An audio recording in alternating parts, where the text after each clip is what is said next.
All right, how are you guys? It is January 7th, a Monday. Welcome to another episode of Let There Be Talk. It is episode number 510, and it's starting off my January tribute to thrash metal. I decided while I was in San Francisco over the New Year's Eve that I would pay homage to one of the greatest influences and musical bodies of work, whatever the fuck that means. I want to talk about something that is a big part of my life, and that is thrash metal. And what better way to do it than have some of the pioneers of thrash metal on. And today, my first guest for the Thrash Metal January is none other than Grammy-nominated lead guitar, songwriter, riff master, Rob Cavestany of Death Angel. I've been trying to get this guy on for a long time, and he's been busy, and I've been busy, and the planets aligned, and I want to thank him right out of the gate because he came over on New Year's Eve, like around 4 o'clock before I went and saw Dead & Co. He drove over from Oakland to do the podcast, and I wasn't even thinking it's New Year's Eve. What a nightmare.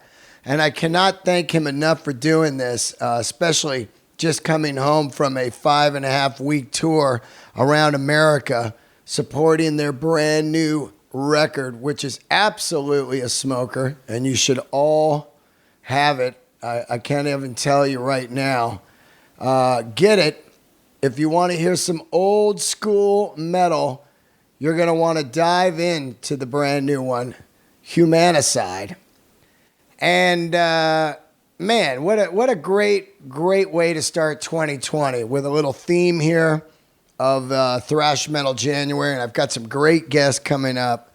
And I hope you guys enjoy this. Even if you're not into thrash metal, you have to hear the history of this music. It is monumental, to say the least. We're talking about a genre of music that has created basically, or the creators basically are all still around. Metallica, Testament, Legacy, Exodus, Slayer, Death Angel, Possessed.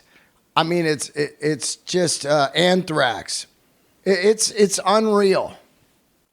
So, and also, I think that people throw around the word underrated, and I've done it before, where you're like, oh, that guy's underrated. But let me say something right now. Rob is massively underrated. If you look at this guy's body of work, the riffs he has wrote, how long he's been playing thrash metal, 38 years, I believe. They have a Grammy nominee this year. And out of the gate, their first record, The Ultraviolence, is some of the most brutal thrash metal ever to be recorded. To say he's underrated is putting it mildly, you know? Anyway, before we get into the episode, I do want to thank everybody that joined up Patreon this month. All the new Patreoners. I want to thank all the old Patreoners. This shit really helps, and I mean it, man. Thank you, guys. Brand new, Scott Starr, Dustin Shaver, Moses Untalin, Lee Graham, and Tracy Jackson. Thank you so much, all new Patreoners. Very cool. Also, I know there's probably quite a bit of guitar players listening to this episode. If you are a guitar player and you're having joint ache, hand aches, elbow aches, all that shit that comes with repetitive motion and playing thrash metal, for sure, sore necks like me and back, you're going to want to get some CBD right away. And no better place to go than CBDLion.com. CBD Lion has been sponsoring this podcast for 3 months. I've been using this stuff nonstop on my herniated disc in my neck I'm using the 1,000 milligram rub-on menthol, which is super easy. I just rub it on the second I get a little ache, and it's clear. It's not all gooey and shit. Amazing CBD products, cbdlion.com. Look, use the code DEAN, DEAN, and get a giant discount. They got tinctures. I use that at night. I sleep like a baby.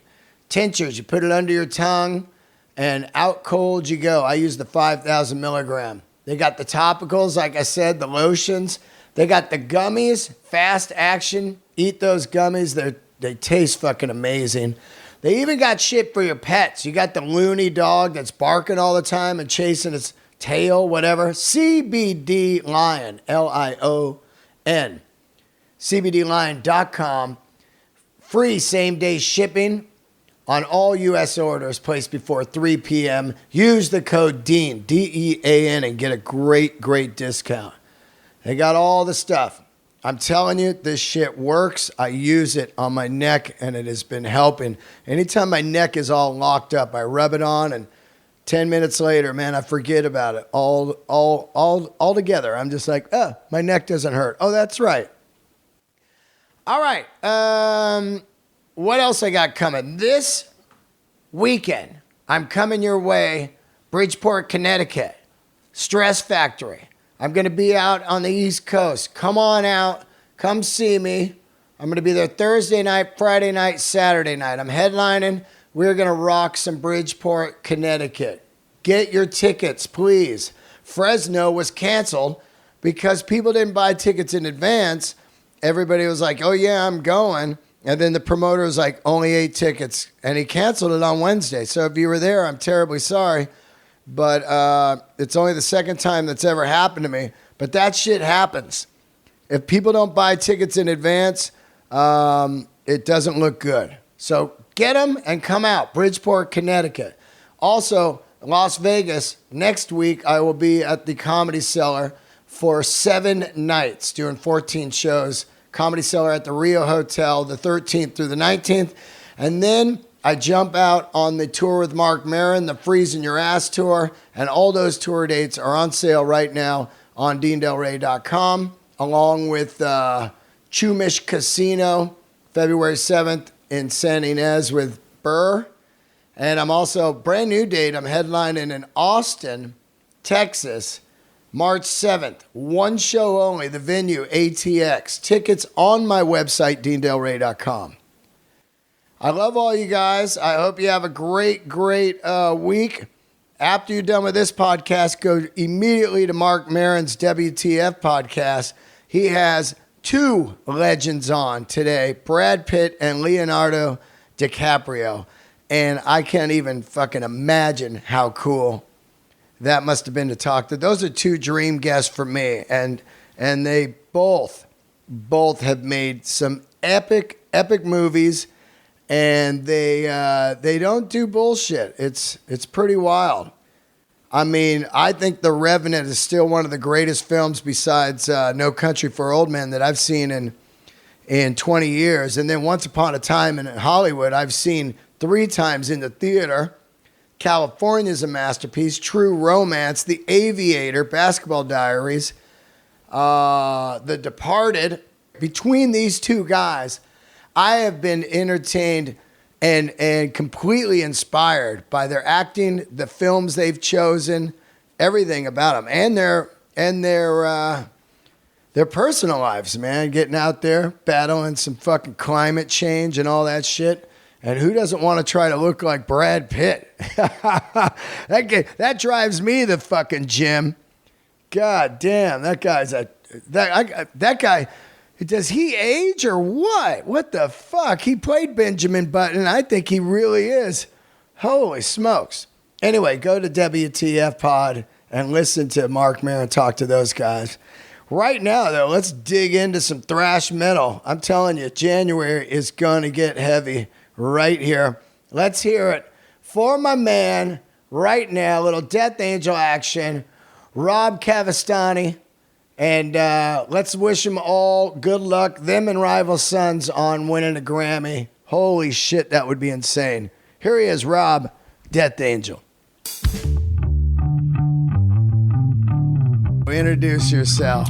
Hello, and thanks for having me. I am Rob Cavestany from Death Angel. Yes, Grammy nominated Rob. My God, from Grammy nominated band Death Angel. Excuse me. Yeah, that is insane, dude. Yeah. I first of all, congrats, and I think I've known you 35 years. Yes. But I was at the show at the Whiskey last week. Yes, you were. And Marc said something amazing that I loved. He said, it doesn't matter if we win because we've already won with the nomination, which is so true. That's how I look at it, too. For sure. Yeah. Of course. We never even thought we would get nominated. Like, that was a freak situation as it is. Yeah, band. So, you know. Band, how many years you been together now? Well, I mean, if you put it all together, from when it first started. Yep. So I'm thinking I'm in here about 38 years. 38 years. Unbelievable. I mean, it's not even 4 decades though. Come on. Yeah. What I mean, 38 years. Yeah, and man. you know what I love about that is, and I think that as the Grammys go on and on, of course, younger people, like say Dave Grohl's and younger people get into the Academy and start voting, and they're like, wait a minute, these guys have been around forever. Give these guys some fucking glory. And not only, and I always say, you know, a lot of times there'll be a body of work for a guy that wins like an Academy Award or something. They'll miss him on something. But this new record is incredible. So it's a double whammy there, you know, of like, yeah, a win-win, you know? Yeah, it's definitely from hearing the other 4 nominees, I mean, it's definitely the most metal thing happening there in the category of metal. So, you know, But we'll see if they get that right. Thank God no Jethro Tull in there this year. Jethro Tull, though. Yeah, Jethro Tull. Yeah, you know, dude. It is tough when you look at it because Tool is the cult buzz band. They're fantastic. Of course they are. Absolutely. You know, we love them, but they're up for 2, I believe, and maybe even 3. I think 1 for packaging or something. But whatever, they're up for 2, and it would be nice for them to get 1 and you get 1. Well, you know, I can't lie and say it wouldn't be ridiculously amazing for us, you know, but, you know, we're just trying not to think about that. Are they doing this bullshit where they do it the day before this award? Not the day before, but hours before, like in the other side room. Yeah, and the you know, on the child's table. You know what I mean? The Thanksgiving child's table. Exactly, the back of the bus. You know, we do that in the back of the bus. Then but we are invited to attend the entire. That's great. Thing, of going? course. So hell yeah. Yeah. We're gonna be Cinderella at the ball, bro. Well, I love I always laugh at people that are like, fuck the Grammys, they don't mean anything. And it doesn't mean anything, and it does mean something. It means something in a way of like, hey man, we've been out here for almost 40 years and making records and incredible records and touring and leaving our families and our kids and a lot of times getting ripped off, not making any money. You know the drill. I know the drill. You know the drill. Our whole life has been this drill. Yeah, your whole life's been this drill. And we've watched the Grammys since we were wee children with our parents watching that, you know, serious event for music. And yeah, definitely, I'm glad that we're not taking the attitude of the haters for this thing. We collectively were like, my God, like, whoa, like nothing but embrace the moment. And like, we're not going to be haters on this kind of thing. We're just going to savor every second of it and be proud of everything that we've persevered through and accomplished. Yeah, it's Marc told me an incredible story how he found out. You're on tour, he's sleeping in a tour bus, something like 6 a.m. He gets a text, and then he gets up, and he wakes you up, and he said he would never wake you up unless somebody died. So pretty much. Yeah, and you're like, who died? Yeah, or whatever. It was a moment of like, oh, man. Of course, you're expecting that. Why else is that going to be happening? Yeah. You're not expecting to be woken up to be told you're nominated for a Grammy, for God's sake. Yeah. However, that's what happened. Yeah. And man, yeah, we sat there just like shaking each other, like with like tears in our eyes, just freaking out. And it couldn't have been a better moment too, because yes, we're in the middle of a tour, grinding away, you know, getting no rest and just doing the grind that we've been doing this the whole 5-week freaking tour. time. You were out there. Yes. Just going all over America. Absolutely. Promoting Humanicide. Yeah, and the tour was going great, but you know, when you're like hitting the 3rd, 4th week in the tour, you're getting kind of you're getting punished by the lifestyle and and your age and everything else going on, and that was like a breath of fresh air. I'll tell you this much. Yeah. From that moment on, we were like rejuvenated every day when you woke up and went, are we still nominated for a Grammy? Was that real or a dream? So crazy. So yeah, right? It's been the gift that keeps on giving. Yeah. And every day we're thinking about it, you're just like, okay. Also, it raises it up a notch as far as tour booking. People are like, holy shit, these guys are just nominated for a Grammy. Let's get them out here. You know, maybe because when bands are around here, I mean, I think of a band like Vicious Rumors, Jeff Thorpe. The guy's still out there doing it. Yeah, right. Totally. And it's like to think about guys like Jeff Thorpe, of course, the other bands, you know, Metallica, they're big, but bands, you know, Testament that just kept pounding through. And eventually, here we are on the 3rd wave of metal fans, almost, you know, as far as thrash metal, because it was big, and then it kind of went away. Then late 90s, it got hot again, you know.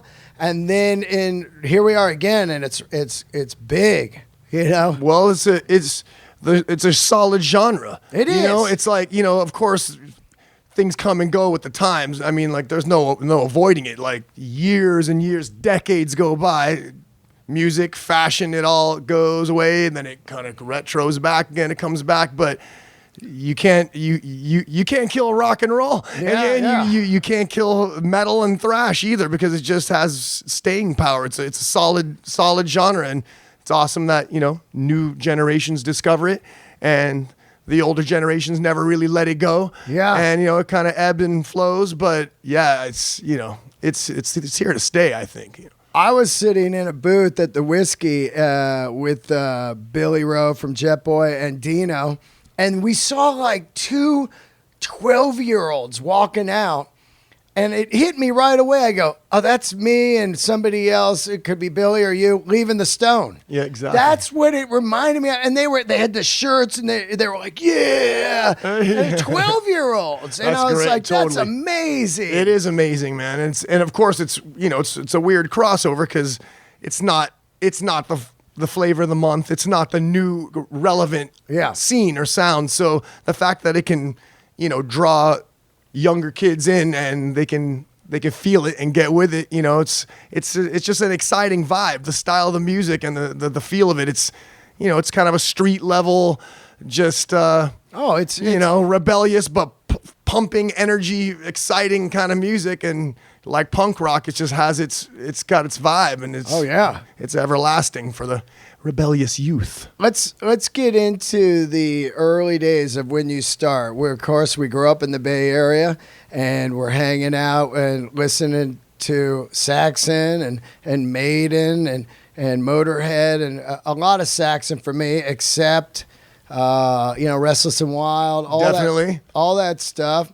Early Def Leppard, and we're all in school, and we all want to start bands, but you actually have one with like your entire family. You're right. And some of them are like 6 years old. But you know what I'm saying? How does it start for you? Your first guitar, you're out in Daly City, right? Is this before you moved to Walnut Creek? Yes, before I moved to Concord, actually. Concord, yeah. But no, I moved out there pretty young, though. It was in the middle of 3rd grade, so I had yet to get into music. It was right around that time, though, when it started happening. But you know what's funny is that I just listened to one of your podcast with Paul Stanley. Oh yeah. And we all talked about Kiss. You talked about Dynasty Kiss. Tour. Dynasty Tour 79, Cow Palace, life-changing. Of course, Andy he was there. So you said that you was guys our all moment. went with painted faces? Yeah. Ah. That's right. And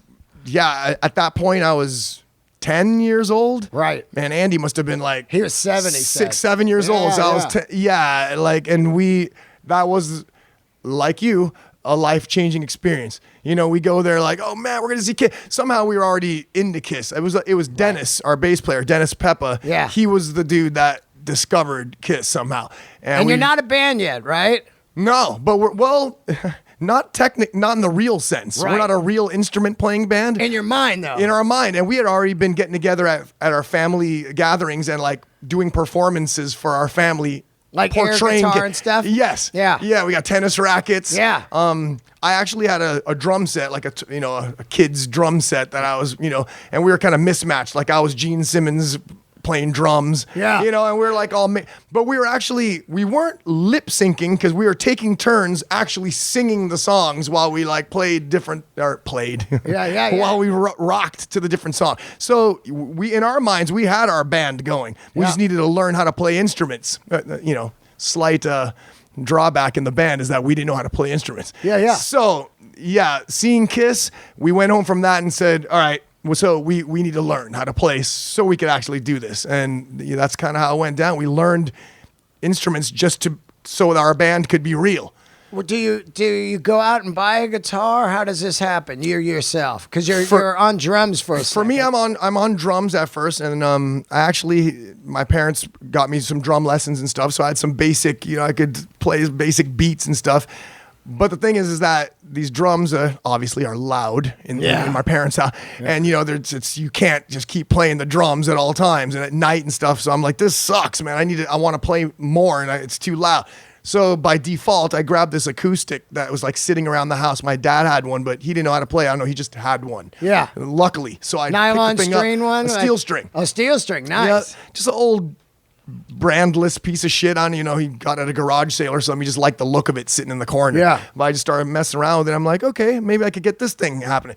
So I started going to guitar lessons, and then I was the first guy in the band to start actually learning how to play an instrument. Wow. So and do you get good pretty quick, because your playing is incredible. Even when we were young, you were like just this amazing player. Man, thanks, brother. Were you quick to get good? I mean, the part about getting good, I guess that's subject to who's listening. Because when I was learning, I'd go to lessons. The guys teaching me these fucking folk songs, like Exactly. Drunken Sailor. I'm yes, like, dude, hey, I want hated to learn it. Highway to Hell. Yes, exactly. And I remember at one point, the lessons were so much I had to go to a group lesson. We're in a circle. The guys in the middle. We're playing these. What do you do with a drunken sailor? I'm like, what the fuck is this? And I couldn't get the guitar to make any sound like da na na. Totally.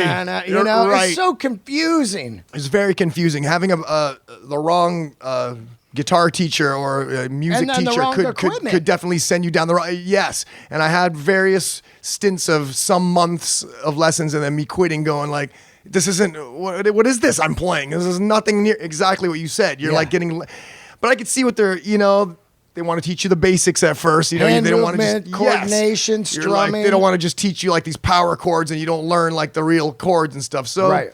looking back, luckily I did that, so I learned some like extra stuff I would need later. Yeah. But I definitely got bored of that quick, so I would just abandon the lessons and then sit at home trying to play to records. Yeah, with the acoustic. Well, no, by this point, my parents got me the C Series electric, which was some kind of Strat knockoff thing. I just remember it said C Series on it. With the bogus tremolo on it? With a bogus tremolo. Go out of tune all Oh, the hell time. yeah. You're like, what is it? But still, it made that action would happen with the tremolo, so it was fun, and you had a little distortion pedal, and so now I have the sound. MXR Plus, like that shit? It was a blue... What was that thing? I don't even know what it was. It was blue. And what was your amp? Gain. I don't even know what that little piece of shit amp was either, man. But it got you going. It got me going. And like, I would just, it got me going. I played the hell out of that thing until they got me my first, a Gibson Flying V. Whoa. Yeah, dude. How old were you then? Probably about 14 or 15. Wow, You know, that's a lot of money, man. that was a lot of money. It was a second. It was stamped. second. It was a Remember they second. said It was second? stamped second. Yeah, remember I have that that? guitar till this day. It was You probably still have it? Yeah, it was 1982. But I bastardized it with a Kaler. What color was it?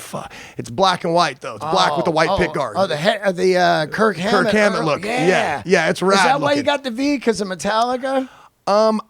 I think I got the V. Actually, no. At that time, Metallica, we didn't even hear of them yet. Okay, gotcha. This was more of probably Accept, Michael Schenker. Schenker. Of course. Yeah, and maybe even some Paul Stanley Kiss yeah. posters. Paul was playing the Yeah, V. the early one with the mirror pick guard? Yes. Yeah. Totally. Yeah, absolutely. That guitar looks rad. So of course I got to have that crazy. The worst shape. guitar to sit down with. So The now you worst. got to stand up. Yeah. So, but the thing is, I played with that so much that I got so accustomed to that till this day.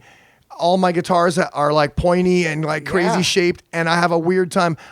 I'm uncomfortable with a Strat shaped guitar. I never put enough time into that shape to where that shape feels weird to me. Oh, wow, that's I'm used to wild. pointy shaped guitars because of these guys. We'll get into your shapes later because I absolutely love the first phase of the Jackson. Oh, one, right that on. we were talking about from those days. But so now you're up and playing. Yeah. Who's next to play? Andy?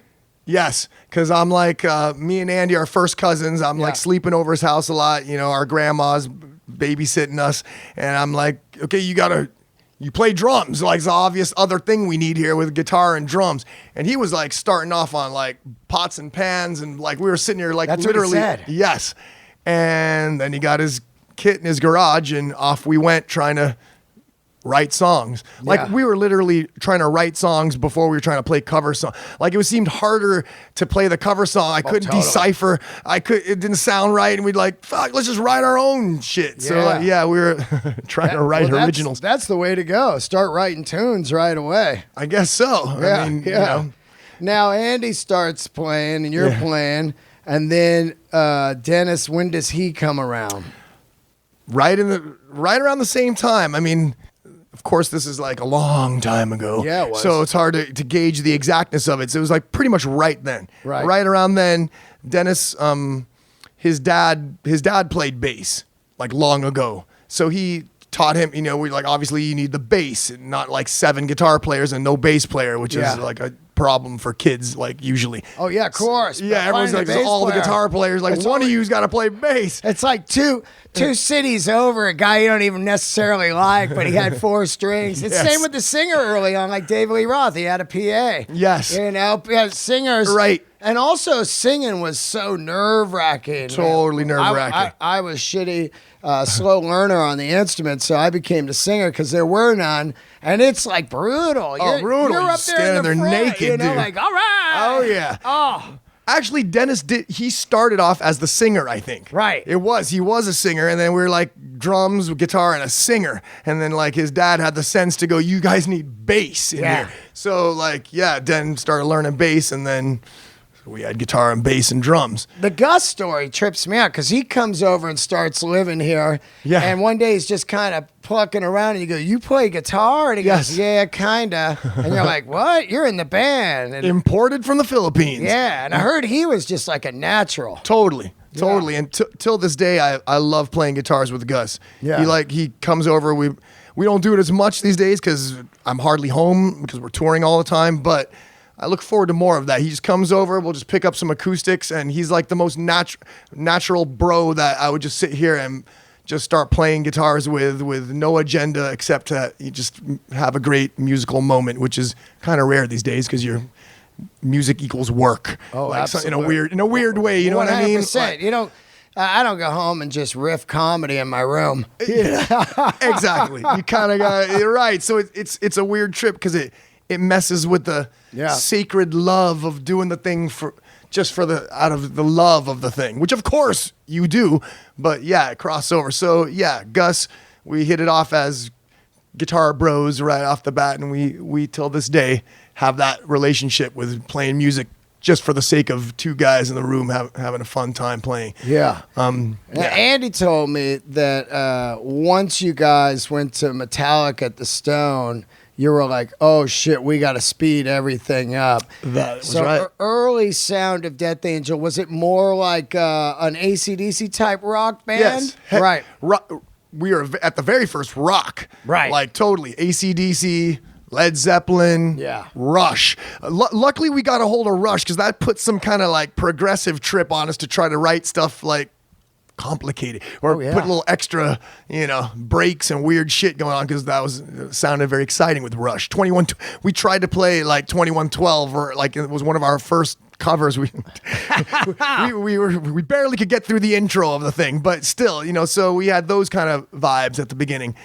Then we kind of got into heavy metal, which would be like Priest and Maiden and Tigers of Pantang and all the new wave of British heavy metal stuff. But then, yes, Metallica, we saw that and we're like, whoa, shit. Like, this is it. Yeah. Yeah, so this crossover punk rock, kind of Motorheady, but metal, but with the crowd, you never seen that kind of thing happening before that moment. Like, the pit, the stage diving. It was unbelievable. It was unbelievable. I was talking to Brian Liu about it yesterday, and of course, Murder in the Front Row. I saw the movie recently. I have the book sitting over there. Amazing movie and book. Amazing film. But when you think about what was going on and how all of a sudden the music just changed, it was faster, it was more aggressive, and it was the pits were insane. Like, what the fuck, a pit? I mean, they had slam dancing at the Mabuhay. Yes. With like Black Flag and Dead Kennedys. It was and more all of a that. punk rock thing. Yeah, and that was more like that swing your arm thing. Remember that kind of swinging? But the pit and stage diving was a whole new game, man. New game. And can you imagine being a club owner back then? Like Bobby Corona and those guys going like, what the fuck are these guys doing? They're fucking shit up. Totally. Holy smokes. And also, this is pre-insurance probably, so people are just breaking arms and stuff. And just going home like, I broke my arm. They're not suing. What a great era it was. Oh, what a great era it was. And all the while this is happening with the energy of the music. But on top of that, the thing that was also appealing was that the musicianship that was happening along with the vibe and the attitude. Oh, yeah. So that was kind of like what I really loved because the playing was a next level. It wasn't just like these power chords of like which is also awesome. That's cool too. It was also awesome, but it was more it had more of a challenge. Like there was something to it that like Call of Cthulhu. You're like, what the fuck is this? Totally that kind of stuff. And the ultra violence, that particular song is insane to me. It's an insane song. I was saying to Andy yesterday, like, I don't know if you were the sole writer of that, but most bands, they would be like, dude, all these riffs in one song, we need other songs. But you have like a bag of riffs. That's a collab. There's like us, the other guys are throwing in ideas and parts in there, making this 10-minute thing going on. But that was us trying to do Rush 2112.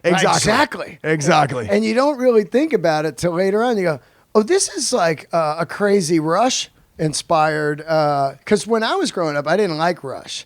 I liked Moving Pictures, but I didn't like the stuff before that because I was like, I don't like this guy's voice, And it's, kind of nerdy. Yeah, it's super nerdy. Not quite as rock and roll there. Yeah, but now I love him. Oh, good. I love Rush, too. I love him, man. Rush rules. Oh, I've loved him for like 20 years now, and I'm still furious I didn't go to that Moving Pictures tour like 8 years ago. I started comedy, and I was like, I can't miss a night. And fuck, I missed that, man. And one of those regretful. Yeah, that was a cool show. Let's talk about Death Angel first gig. Of course, you don't have Marc in the band yet. Where's the first gig? Is it a high school gig?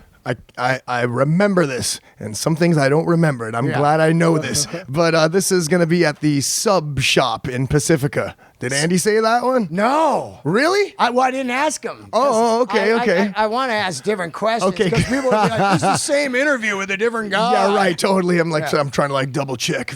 But no, that was it. So it was a submarine sandwich shop? Submarine sandwich shop in Pacifica. Whoa. And we opened up for Idlewild. Well, and what, they had shows at this place? I guess so. I mean, I don't even realize how it came to be, but that was it. We set up over here, and no singers. I mean, you and me and Dennis were singing, right?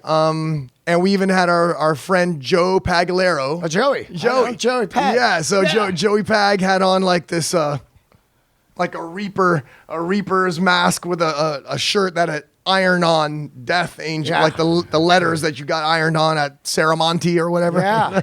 And he had a Death Angel shirt, and he was like our mascot dude. Wow. Like Joey and I had a band together. That's hilarious. Which band? Well, my last formation of Ghost Town. Ghost Town. Yeah. I didn't realize Joey was in the last formation. All man. right. It was a cool era. We wrote some great songs together. I bet. Total different vibe, you know. That's killer. Now, what are some of the early names for Death Angel, and who comes up with the name and the incredible logo? My buddy Kevin Christie absolutely loves your logo. So do I. But he said could be one of the greatest logos. He goes, I just remember always seeing it in skater magazines. Dude, that's rad. That's a good question. So there's that's not well known factoid. So we at first were called Dark Fury. Dark Fury. Dark Fury. I love it. Clearly in the same direction of basically it was Black Sabbath was like the sickest name we thought. So we want our name dark and wicked like Black Sabbath. Yeah. So Dark Fury. Dark Fury. And like I don't know, but so Death Angel came about by Dennis and I were just walking through this bookstore in Saramonte at one point.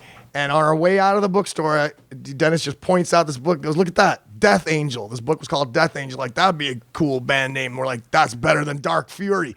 So, that's even more wicked than Dark Fury. It's about a million times better. Yes. So what a great fucking name. That's how we switched. Do you know what the book that was about? Did you ever check it later? I never even did, man. Now, who draws the logo?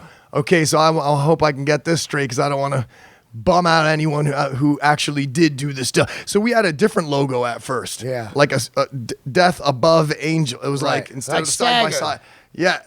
Kind of like those British logos, Thin Lizzy. Yes. Stuff like that. Totally like Thin Lizzy. Yeah. Total Thin Lizzy. And man, I'm bummed I can't remember who made that logo up. It could have been, I'm going to try to throw credit if I'm wrong. I'm sorry, bros. Yeah. But I think it was Joe Minor from my high school that made up that logo. If it wasn't Joe Minor, then it was Sean Yersey. It was one of these dudes from high school, I believe, that put that logo together. I think. I'm sorry, dudes, if I don't remember. It's a fucking long time ago. Always the guy in high school that drew the logo. Hell yeah. Yeah, the guy for me was Chris Goodsell. He See, could there draw you the go. fucking shit out of anything. Yes. So on his peachy, you know, those things you carry your school Fuck shit yeah. with, the guy running track. Oh, yeah, you manipulate all kinds Yeah, of- you made them Paul Stanley and Peter Chris. Hell You yeah. know what I mean, right? Oh, And then dude. he'd look over and go, there's your logo, Ghost Town. You know, Yeah, you're like, whoa, that's dude, fucking rad. Exactly. There's Yeah, a couple yeah. guys I could draw. Yeah, and then So- later I had another guy, Kevin, Kevy Metal, he called him, and he's still around, Kevy Metal Productions, and he drew logos for bands. That's sweet. yeah. Logo I think he gave him makers. like $50 or $20 or some beer. Yeah. There's Yeah. exactly some. Yeah, right? You make up a logo for us? Yeah, dude, you got the logo? And, Dude. Yeah, you want to hang? You better come up with something. Hey man, this is pre-digital stuff, so this is like hand-drawn, cool, cool vibes. Oh, yeah. But that was the other logo. Yeah. So then the updated logo, which looks like it looks now, but it was just a raw form of it. It wasn't like fully centered and everything, you know. But it was basically the logo that it is now. That I believe was Sean Yersey or Joe Minor. I'm sorry, dudes. I think it was Sean. Either way, That's one of those hilarious. cats drew that logo, and it was later. Then it was made like what It is pro now. more professional by I think it was Ashley Mitchell from Vane. Oh, Ash. Yeah. I think he was the dude that straightened it up. He was an artist. He was an big artist, time. right? Yeah, Okay, yeah. so sorry, it's cloudy. It was a long time ago.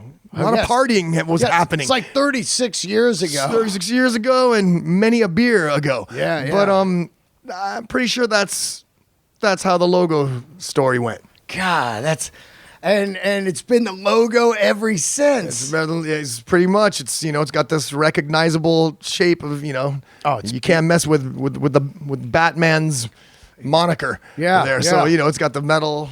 Looks like the wings are going out and whatever. It's very recognizable, and it totally goes with our band. So that's our logo. I remember early on, and I talked to Andy about this, seeing you guys at the Kabuki Theater opening for Merciful Fate on the Don't Break the Oath tour. Yeah. Could have been one of the most glorious nights of metal that I ever saw, hands down. A lot of people love the Melissa record. It's a great record, but I think Don't Break the Oath is one of the scariest records ever made. Hell yeah, it is. You guys opened, and I was like, what the fuck? I think you guys did Kill As One last. Probably. Yeah, that would make sense. Like, what? But yeah, I remember, I think you opened with the Ultraviolence. And I was like, what is this Exorcist song here? And I was like, this is crazy. And it was just long and rad, and the crowd's going crazy. And I was like, these guys are fucking insane, And that's crazy. What about that? Was that like your first? I mean, other than because the following week, Marc told me he joins, and then you open for Megadeth. Yeah. But was that like your first big gig? Yes. Kabuki Theater. Definitely. God. Definitely. That was insane. When we found out we had this gig, first of all, to play with Merciful Fate, who we had recently just come to fucking worship, and Don't Break the Oath, yes, which was freaking scary. Oh. I remember first listening to that with friends sitting around a table, like we were so pumped to get stoked and scared by it. We turned the lights down, had candles lit, and all right, let's hear this record, man. Yeah. And then it delivered. I remember being literally thinking questioning if this was safe to listen to this record like this. For sure, because it was dangerous meeting right off the bat. Dangerous meeting, man. You're Tonight the circus. Oh, You're man. just like, what the fuck? I mean, it was actually kind of scary. It was. Yeah, as kids, it was this is these guys are from some weird country. Yeah. That guy's face is painted. He's got bones for a mic stand. Oh, yeah. This is way beyond it was beyond Iron Maiden. Oh, my God, Rothschild. This was whoa. Yeah, I totally could picture questioning about listening to it, going this might be going over the edge. I was the same way. And I was a lunatic, but I remember that and South of Heaven Slayer. I saw them at the Stone on South of Heaven, and I remember they opened with South of Heaven, and I was like, hey, this guy's fucking crazy. You know? Man, serious. So this was good stuff. Yeah. And so yes, then we're playing at the Kabuki, which is is fucking the Cow Palace as far as we're concerned. This is massive. And it was incredible. We were totally stoked. It was one of our most exciting gigs ever. Yeah. And I think really throws you on the map immediately. It definitely gives you some kind of some extra juice there. Yeah, you're playing at the Kabuki. You're playing with Merciful Fate. So you play the Kabuki, no front man. And I think a week later, Marc's in the band. Were you rehearsing with him and it wasn't ready yet? Or were you just Thursday, you're in the band?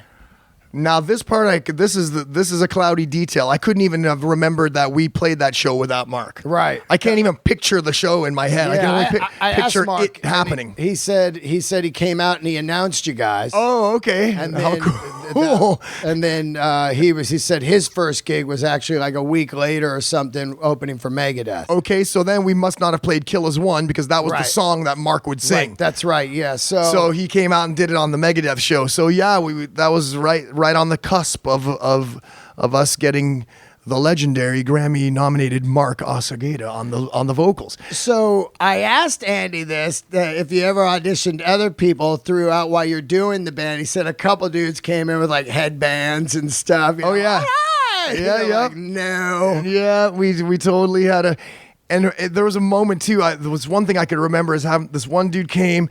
And he was able to he let out a high pitched wail. You know what I mean? Like we're like, that's pretty sick. You know, we're trying to judge anything just by who could wail and scream like crazy. Well, yeah. I mean, because you're going up against like Maiden and Udo. Right. You know, Udo was like fast as a shark, that intro scream. Totally. You had to have that to be a metal guy. Absolutely. So like our like main criteria is like, can this guy like wail at some high pitched long, like, you know, how long could you hold a long scream? Right. So this dude did it and we were like totally stoked. And I believe we got so excited we just like said he was in the band, like right then and there, that we hung out that night. Yeah. We were like hanging. And I even remember I have a vision of us like listening to Shout at the Devil for the first time. Like it had just come out. Wow. And we're all like listening to Shout at the Devil and like all pumped. This dude's all happy he got in the band. And then like, I think like the next day we were just like contemplating, and then we were like, oh, I don't know about that dude. And then we had to tell him like, yeah, sorry, dude. Yeah, you're not in the band. Sorry, dude. Yeah. Dude, that's hilarious. So fuck. Let me ask you the question. While you guys are Death Angel without Marc, what is the thought? Is the thought we do need a front man? Neither of us want to sing. All the bands had front man other than Metallica and Slayer. Was that the thought? Yes, for a fact. We definitely liked the look and the vibe of Maiden and Priest. Right. With their two guitars and the front man. Oh, God, yeah. And we were like, that's the kind of dynamic we want. Like, so we got to have a dude that just can like front the band while we just rock our fucking necks off headbanging on our guitars without having to one guy be posted up there not able to fucking headbang the entire song from beginning to end.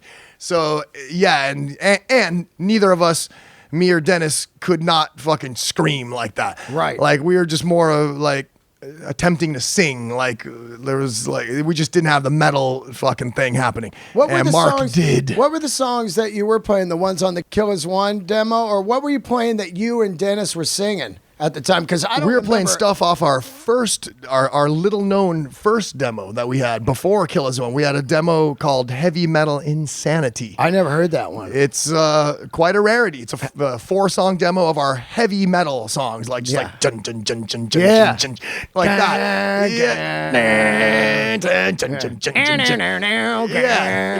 Yeah. It was of all things, the first song was No Time for Love. Yo, No Time for Love. 15-year-old singing about, we got no time for that, baby. Yeah. You know, and then we got no time for love, dude. And then it was, I think, Intruder. Yeah. And Barren Lands was I think the last song. I can't remember the fourth song. I can't believe I remember 3 of the songs. That's great, though. But we just went like it was like the old school, like look for a studio like in the back of BAM magazine or something or whatever, you know. And we found this guy had some studio in Lafayette or somewhere, and we just went over to this guy's home studio, and this guy was Matt Wallace, who ends up to be quite the producer. Yeah, Matt Wallace, that's him for really? Yeah, produced Faith No More. Yeah. And like, I can't even think. That was the dude? Yes.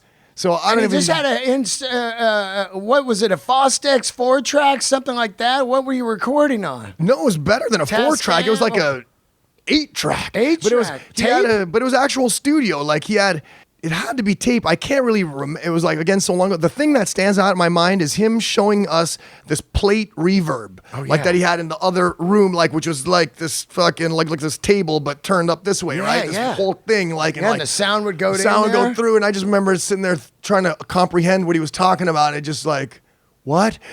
On my PV Bandit, the reverb is this knob, and then here's reverb. And like sometimes when you set the amp down hard, it went, right. Like, PV Bandit. Yes. I haven't heard that word in a long Bandit. time. I'm like, so this is doing what that thing inside my PV Bandit's doing? Yeah. This whole entire massive thing? He's like, yes. I'm like, does not compute. So do you record the 4 songs in one day? Yes. Wow. We go in there, knock out our songs. Yeah. Had our demo, and that's the stuff we were playing at the first. Right. But like, this is like not thrash. We don't even know of thrash. Of course we don't not. even know of Motorhead, for God's sake, at this point. Like I said, it's Def Leppard. It's Judas Priest, British Steel. Exactly. Yeah. To us, we're playing the heaviest shit that in existence. Yeah. Oh, absolutely. Right. Yeah. So that's what we're doing, and we're just gigging doing that. But it probably, I'm thinking the stuff we're writing is gradually getting heavier somehow. Right. Like beyond even those first 4 songs. Between that and by the time Marc got there by the time it went to Kill As One, Ultraviolence, and Thrashers, those are the 3 songs that are on our demo that ends up on our first record. This is now sounding like thrash. So there's like a short transitional period where we just like heavied up real quick. Like the one Metallica concert, and then you're home and you just, Now, once that happens, we're talking about one of the greatest right hands of all time. Yes, we are. So you've got to get home and get that right hand going. Yeah. And that was the key sound of thrash. Gary Holt, Kirk Hammett, Hetfield, absolutely. That bouncing weird, yes, and the muting and all that. Yes. How do you start learning that? Are you practicing on Metallica songs to figure it out, or are you just writing your own riffs and speeding them up? Another very good question, especially for guitar players and like people trying to learn this out there. And so, sorry to tell you, for the people that are out there like trying their best to learn this technique, like I can't even recall trying to learn the technique. Somehow, luckily, it came naturally to me. I just heard that, and next thing I knew, I was playing that. I never sat here and wondered how to do it. Wow. It just was happening. Like, that's wild to think, right? I listen to but I like a lot of music with groove in it and stuff. Yeah. And even throughout those times that we were just full metal and like flipping off every other type of music that was not metal. Yeah. I had the guilty pleasure music that I did love. Well, we all had that. Exactly. Andy was talking about we'd go see Le Mans. Totally. Go see Roadrunner. These are rock bands. Well, I'm even talking before that, growing up on my dad's record collection of like music of the 70s. Oh, yeah. Like, everything from Elton to Fleetwood Mac to Stevie Wonder, Earth, Wind, and Fire. Yeah, I used to listen to a lot of this stuff. Yeah, like I listened to a lot of like... Commodores. Brick House. Yes, a lot of music that had groove in it. Yeah. So when I was first learning how to play guitar, I played around a lot with this like like I did these like chicka it's chicka that funk riffs. thing. Yes, so your right hand is just grooving. Yes. That James Brown shit, man. Absolutely. Hot Pants. Yes. So this kind of loose right hand grooving feel just was incorporated into, to me, I'm playing metal like that. It's just somehow, you're palm muting and doing it a different way. That's crazy. But my groove in my mind, I'm definitely not just like, brrr, I'm rocking the accents and the groove inside of it. Yeah. So Voracious Souls is one of the grooviest metal thrash songs ever. It's a pretty groovy. It's got groove, man. It does. And Metallica has some serious groove. Like Battery has groove. Totally. Believe it or not, it's got groove. It really does. It's crazy. So this fast picking action,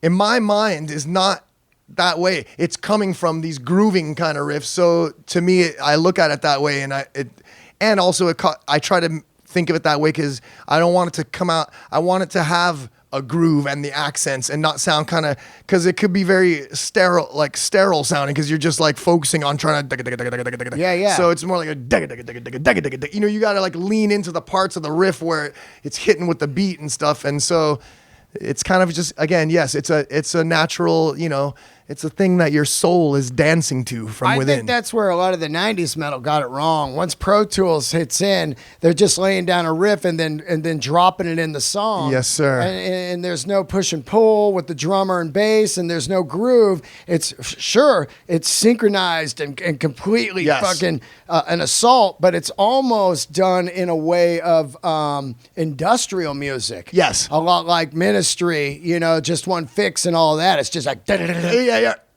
Totally. And then that band came around, Helmet, Page, and that really got into this weird, locked, syncopated playing. Very much so. And that's funny because when that was happening, it took me a while to grasp that because of that. Right. Like when Ministry and stuff was out, like a lot of people were, like a lot of people, even metal people, like it was like the natural kind of progression into other kind of, and I was just like, it sounds so robotic to me. Like, right.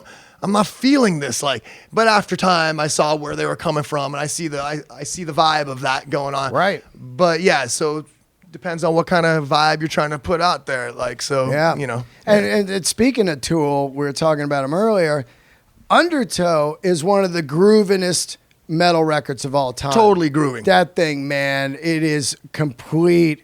It's almost so laid back. Yeah. You're like, whoa, it's like a bonzo laid back. Yes. And that was really interesting to take it another way. Slow, heavy groove. Yeah. And they have definitely probably listened to Rush too, because and then of course Injustice for All is the blueprint of a prog metal record. Definitely. Yeah. It's going all over the place, but yet it's mastery. It's mastery in its own wacky kind of way, like, you know. So right. If you're in the mood for these kind of songs that need a little more paying attention to, then you get into that kind of stuff. So absolutely, yeah. You know? At what point do you just start? I mean, there's that lightning in a bottle. You got Marc in the band, and you guys just start writing the shit out of songs. Are you just writing like no problem, or is it like shit? We need another song, or were they just Ultraviolence just spilling out? Of course, you had the 3 songs already, but the rest of it just boom, here it is. I think so. I think that was because that's our first album, and we're also, you're playing a lot of the stuff live, of course. Before everyone's first record, you've been playing the shit out of those songs. Like, that's your defining sound of your original sound, and you haven't gotten into the cycle of record tour. Then all of a sudden you don't have as much time because you have to like work on this record and record. In this case, we're playing these songs for years. Of course. So that kind of, it was like, you know, a natural process where we weren't even analyzing anything. Yeah. But however, the songs in of themselves were getting, the pre-production was happening naturally by playing them so much. You're probably evolving things and cutting out this part. This part seems long, or, you know, you're crafting it to a. You're self-editing over the years. Exactly. So that album is, to me, strangely edited, including the ridiculously long instrumental of 10 minutes. But still, listening to that album, like, for instance, compared to the album that comes after it, Frolic. Yeah. Frolic seems to me so much more discombobulated compared to Ultraviolence. And it's just simply because we had like only months to put that album together versus like the few years that we're playing these other songs live. Frolic was just like 1 year later, right. And that album comes out, which is an incredibly short amount of time in this day and age to put out a record. Especially when you're touring and everything. Yes, back-to-back years, two records. So we didn't know about pre-production, and we just stacking riffs and parts together and like, we have a song. Right. You know, so in that whole period, writing came easy just because we weren't really realizing like the extra work you should put into it. And there's no rules either. There's no rules. It's so organic. You're not like, I don't know if that's really a Death Angel song. That kind of shit. You're like, everything's Death Angel because we need another song tonight. That's right. That's right. I mean? You know, a magical time where you don't have too many things in your mind about anything. You're just like letting it go. Were there songs that didn't make the Ultraviolence? Did you have extra tunes back then? Bands always had like a 15-song set. Did you have songs or no? Just was that it? That's a good question. I think probably no. We had these other. No, we did have other songs like the earlier stuff though. Right. It wasn't the it wasn't heavy enough. 5, of course. Exactly. The metal stuff. The metal stuff. Right. So we just wrote, like, we just had everything had to equal the level of Kill As One and Ultraviolence and stuff. So we definitely rounded out the album with thrash songs. By that point, we were fully trying to thrash out to the max.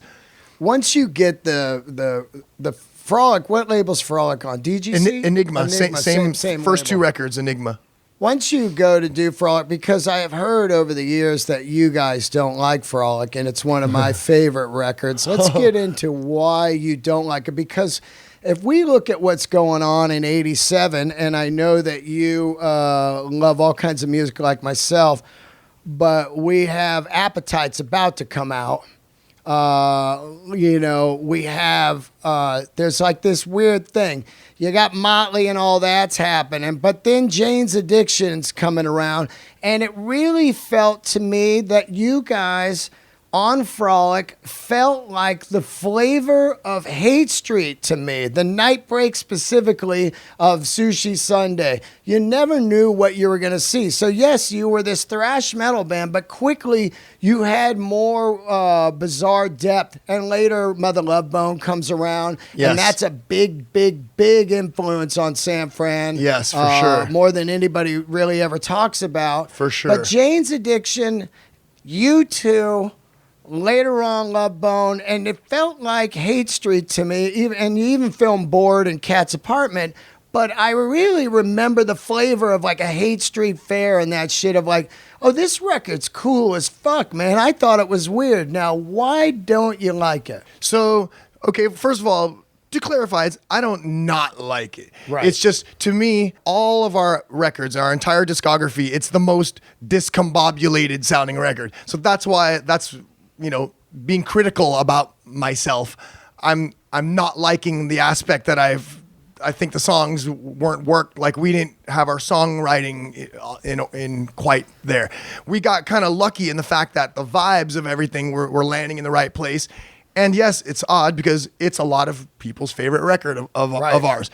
But I think that has to do with the era of time that it came out and people's memories around that era. A lot of music you like is because it's reminding you of a great moment in life. It's not necessarily the technical songs on that record. It's just, you can't deny it. The song comes on and you smell the thing that you remember, like that moment. It reminds them of when they didn't have student loans and a marriage they're not into. Yes. That's when people say there's no good music anymore, I go, oh, well, you just look at music as a time machine back when you had freedom. That's not how I look at music. But I look at that record more as a way of like, okay, maybe thrash metal is running its course and we want to get some different flavors in here. And that's what I liked about it, because I played music at the time and I was like, man, this is some crazy cool depth in this shit. We didn't do it on purpose. I know, We didn't do it on purpose. And definitely Jane's Addiction came into play. I remember seeing them at the Stone. Yeah, remember that? Remember they had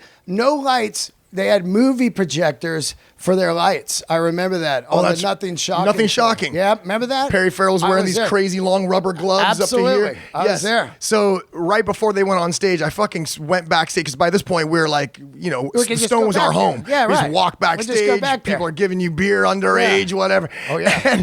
And I walked into the dressing room, and Perry Farrell was sitting there like in the mirror getting ready, putting these like rubber gloves. I'm like, whoa, look at this fucking dude. He's like, hey, come in, man. And I fucking went in there and I smoked a joint with this dude. Wow. Like right before they fucking went on stage. It's a great story. And I was fucking blasted. Like I remember, and when they took to the stage, I just was just thinking, this guy's as high as me right now on stage. Yeah. And at the same time, we were fucking in love with the Red Hot Chili Peppers. Oh shit! So there it is. Yeah, because your look does change on that record. And there's funky parts going on in here, because we're like, I'm totally absorbing Uplift Mofo Party Plan. Oh, there you go. And I was listening to that album nonstop. So we're getting these kind of alternative and funky, like, it's like these people are fusing rock with groove, which I love. Right. And just other style. So we were like totally into that.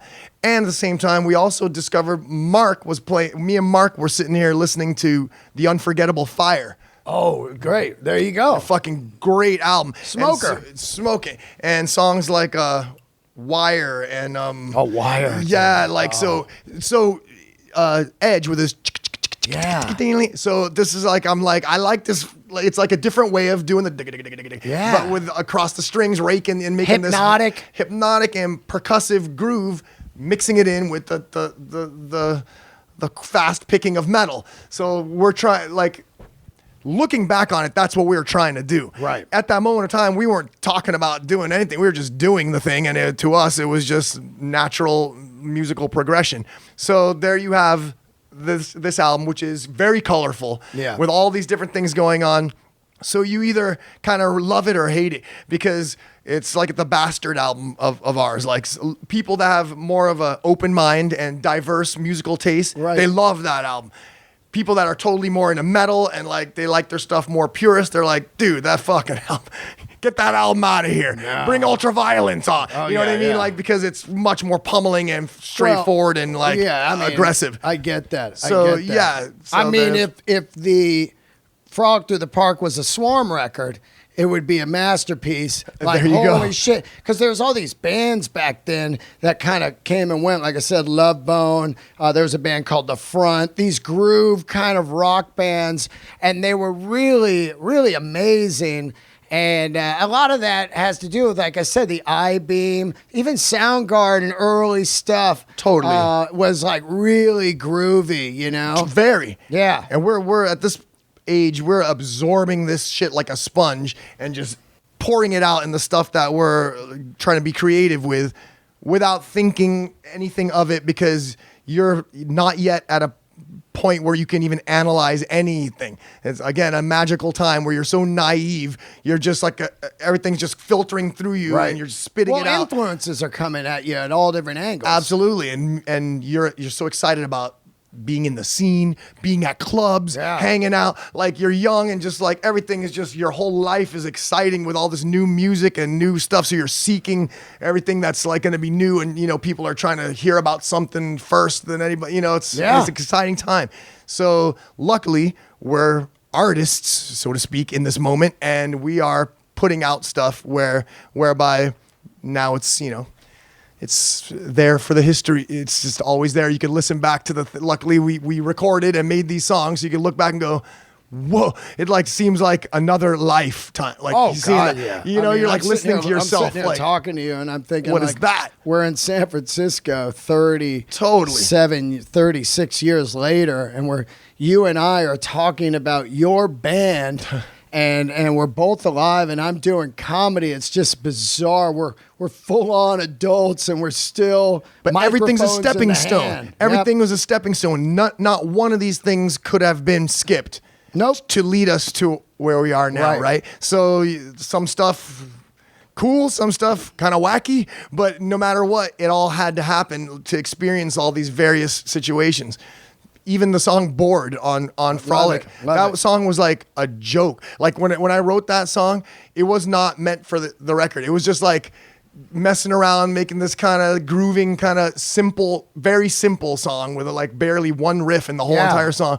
And then it was like people who heard, like, they're like, you got to put this on your record. This is like total catchy song. And like, I was pissed about, I did not want it on the record. Like Kat, our manager at the time, was like, obviously this is like your like single of your record. We're like, oh God, no. Yeah. Hell no. Like, this isn't gonna be like wrong direction. But we caved in, and luckily we did. How did she end up winning that one? You were just looking at it as like, she's the manager and yes, she knows? She knew what she was doing, of course. She's an adult. Well, for one thing, she was an adult. Right. And we were kids. Yeah. And so she, you know, and the label, I mean, basically at that point in time, we were just like complete idiots. Like, we were just having fun and like, okay, you know, whatever. But luckily we did. Yes, it's till this day one of our most popular songs that we ever that you never play. that we never play. You bastard. Who did the album cover? Because it's beautiful. That was Katrina Serdovsky's father. Oh, really? Yes. Whoa. He was an artist. It? He put that whole thing together. Wow. Well, oh wait, are we talking about Frolic? Oh no. Okay, that was Ultraviolence. Frolic, but I think he may have laid it out. Right. But we it's a photograph. The part in the middle is actually a photograph that we took. Yeah, it's like in Concord, like up in the hill, up in these hills. Right. And we just went and rounded up neighbors and stuff, like to go like be extras in there. You got the old woman, the man in the suit, and all these children playing around the tree, and we're like, we're trying to be so deep and conceptual. This is like Pink Floyd thing for us. I have the shirt. I got an original shirt recently. I bought it in New York at a place I go to all the time. And I wear that shirt, and people will be like, "Oh, dude, I love Frolic Through the Park." It's crazy. I'll be in airports and shit. That's right. So time did its thing. Well, it's also one of those records that you really bond with people over, because it's like maybe like Zeppelin 3 when it came out. People are like, the acoustic stuff sucks. You're like, what is this? This is not rocking. But then later on, you're like, this album's amazing. Oh, yeah. God, yeah. Definitely that I remember Frolic plus the title of the fucking thing. Like, we're talking about like going through your life. Yeah. Right? Frolic Through the Park is going through your stages of your life. And the whole album cover is like depicting that with the old woman, the children, the businessman, letting go of a balloon. He's like letting go of his youth. Like this, we're kids trying to conceptualize this kind of thing about your entire life. So it is kind of deep for how young we were. However, it's not very metal, right? So I do recall at that time, Frolic Through the Park being voted in something like worst album title, like us going, we're all crushed, like maybe we shouldn't have named it that. So in time now it's whatever, some kind of a classic, but back then I don't know, we were just trying to get deep, bro. After that, after you guys tour that, of course Dirk comes around and it starts to get pretty it starts to get pretty dark. You fire Cat and you just start, you leave the label. Yes. And you start getting sued and all kinds of crazy shit. Oh yeah, the fun era. Yeah, the fun era. And that's when you realize, oh, this isn't partying anymore. This is like jobs. It becomes kind of weird. But you do score a new deal on Geffen. Yes. And do you guys, was it the plan when you get in there as a band, fuck this, we're going back to straight metal, or what was the approach after Frolic? Again, musically with direction, there was no conscious maneuver that way. It was just a combination of our natural progression as, first of all, just as humans. Like you're growing like rapidly in this age, right? You're going from we're young teens 18, 19, into your exactly. 20s. Now I'm like hitting 20 when we're writing this. I'm an old man at the 20. ripe age of 20. You're writing this record. You're about to be able to show your real ID. Almost, yep. So we're, but so in our dog years, this is like a lifetime for us. We're already like 7 years solid in this business. Yeah. Third record. As a band. Band. A kid, 7 years, third record. Dude, the things we've been through by this point, as you can imagine. The things we've been through just in the Bay Area, much less going to Europe multiple times, touring around the country, and just all that we're experiencing, making records. And now the lawsuits, all these meetings, and now finally meeting with these people at Geffen, and then having to submit all these demos for approval. Who was your A&R guy? Tom Zutot. Oh, Zutot was your guy. Holy shit. Us and Guns N' Roses simultaneous. Yeah, Zutot. Yes. Now, when you first meet with Zutot, does Dirk set it up? Does he know him? Yes. When you go in, does he say, I like Frolic or I like Ultraviolence? Does he know the band? Does he know the history? What's going on there? I have no idea. At this point, that part's a total blank to me. Right. The only thing I can imagine is that whole time is us just going down there, meeting this dude, Zutot, meeting all the execs and meeting everyone, and us just thinking, fuck all these fucking suit fucking dudes who knows nothing about metal, man. Yeah. Like we're just like, are we making, like, these guys don't even know what we're about. Like, we can't even relate. We're just in, like, Geffen Records going, you got any, like, free promos? Yeah. Like, we're just in there, like, looking for, like, you got promos. GNR vinyl? Yes. So I remember walking out of there with GNR, with Blue Murder. Blue Murder. John Sykes. Yes. Good one. Yes. We're just in there. We're unconcerned about, as soon as I meet this guy, Zutot, I mean, I'm sorry, but at that age, I'm just looking at this guy going, this guy knows nothing of what we know. Like, meanwhile, he signed one of the greatest bands of all time. Absolutely. And weren't you looking at it as like, fuck, this guy signed Guns N' Roses, now we're going to be next? You weren't looking at that? We were definitely stoked at the opportunity to take our shit up to the next level. That's all that we were looking for. We're like, we're getting closer to doing what Kiss was doing. Yeah. Like, we're going to be able to bring production. Like, that was the whole carrot for us dangling in front of our eyes. Tour with production. Yes, we're going to have tour buses and production and stage and fucking risers and smoke coming out of the dude's nose on stage. And we're like, yes, like this only way you're going to afford this is by doing this. Right. And we're like, my God, we got to do this. And so, what was the deal? Was it $1 million deal or was it like one of those old 80s deals? It was over something like, from what I can recall, it was something of 8 record, 9, 10 record deal, a huge deal. Whoa. Well, millions of dollars. Like, just walked in for a 10 record deal. Yeah. Holy yeah. shit. Oh, yeah. And, Hell yeah. And do you see any of it, or does Dirk take it fuck all? no. Well, in the first place, we're paying hundreds of thousands of dollars to lawsuits? fucking lawyers and lawsuits and fucking multiple because we're being simultaneously sued by our previous manager Yep. for just splitting Right. and going with this dude. And we're being sued by Enigma for just saying, okay, we're later, and we just signed to this other label while we're in contract with them. Yeah. So we're giving up points. We're like, our deals are including previous management, previous label, lawyers all over the place, and we're just like totally fucking. We don't even want to hear about any of this. Like, Are you still living at home? at this point, we're living in I had moved out. Me and Gus were living in an apartment in Sacramento. This is where all of Act 3 was written. Sacramento. Yeah, our girlfriends lived up there. So we relocated, got an apartment in Sacramento. Sacto, that had to be disgusting. I mean, Dude, but we were stoked. We moved out of our parents' house. Right, We had our yeah. own pad, like but far away. Sacramento, man, that is crazy. We're far from our parents and close to our chicks. But it is cool for like writing. It was cool for writing, and there was this cool vibe going on too. We made a lot of friends with these musicians in Sacramento at the time. Press the Club, dudes in Boardwalk. Deftones. Oh, yeah. Deftones we were like hanging out with these cats and like getting these vibes because these guys are like vibing off the Seattle vibe kind of. Right. They're like a Totally. lot of like good singers and bluesy rock bands that we were like hanging out with at parties and stuff. And Tesla dudes. Dieselhead. Dudes in Remember that Tesla, band? they were also signed Tesla? to Geffen at the Oh, same yeah, time. yeah. So they were also with Tom Zutai, and we were like seeing them at parties. And like, I remember Jeff, the singer, like just sitting here like, man, fuck that dude, Tom Zutai. Like talking, and we're just like, oh shit, this guy's got fucking, Whoa. this guy's got vendetta against Tom Zutai. So we're like, yeah, we agree. These guys don't know shit, dude.